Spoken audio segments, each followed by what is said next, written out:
السلام عليكم.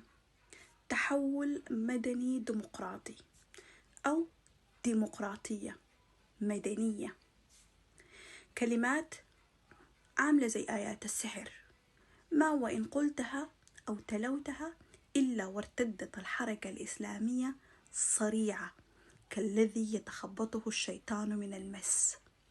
استفتاء بسيط على منصة تويتر كشف سوءة الحركة الإسلامية بأن لا سند ولا عضد لها جماهيريا ولا قاعدة جماهيرية لها في السودان. استفتاء على منصة تويتر كشف سوءة الحركة الإسلامية بأنه كل المشاركين في الاستفتاء فوضوا الدعم السريع.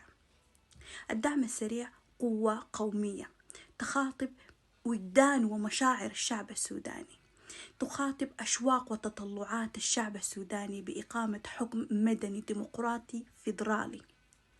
الدعم السريع أدى صفعة قوية للحركة الإسلامية وأزيالة للحد اللي أظهر لنا قوتها الإرهابية الباطشة.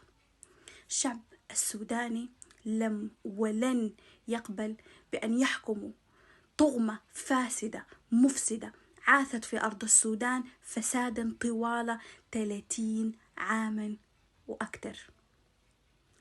الآن سيتم كنسكم كنسا من أرض السودان، ما أنا خايفين.